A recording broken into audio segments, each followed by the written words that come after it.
2, and 3.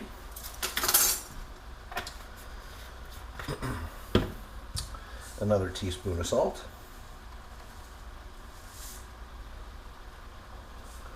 And another teaspoon of pepper.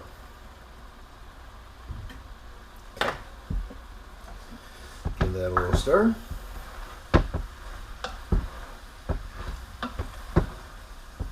There we go. And now I can add my tomato product and my beans. Now, here's something else in regards to my beans. I don't rinse off my beans. Some people do. Feel free to rinse the beans off yourself. I do not. I add the beans and the juice right to the can. There's my kidney beans. One second. Yeah, black beans.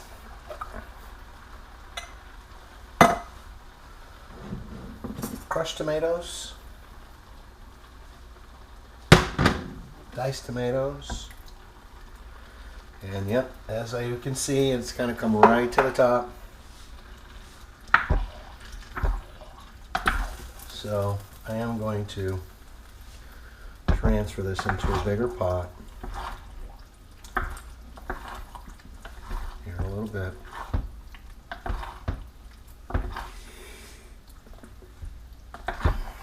Because I do have to add some water as well too, because it's a little thick right now and it needs time to cook. You know, this, to really develop flavors, this chili has to cook for about an hour and a half or so.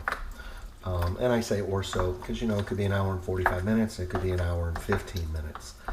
But you want to make sure that you do a kind of low heat so that it has time to kind of develop the flavors. The tomatoes cook in, the beans, everything, you know, kind of develops its flavor.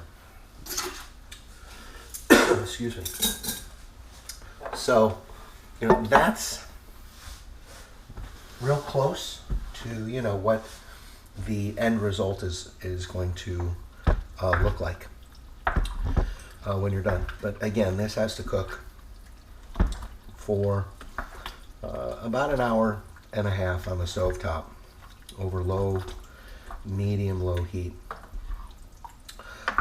And then of course, you know, I need to add a little bit of water.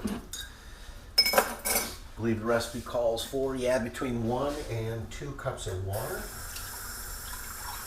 So I'm just going to go with 1 cup to start. This is the cup that I use to puree my tomatoes, so it's got a little bit of that residual tomato in there. Also too, if you wanted, if you had any leftover chicken stock, you know, from yesterday, or not yesterday, but the demo that I did for the jambalaya, you guys were given chicken stock, 3 cups. You only needed about 2.5. So, you know, again, feel free to add that in there if you want as well too, just to kind of get rid of it. So that is the chili. It does need to, as I mentioned, cook for an hour and a half. So we're not going to run the camera for an hour and a half watching this simmer. So at this point, I'm going to turn off the camera and we'll come back in about an hour.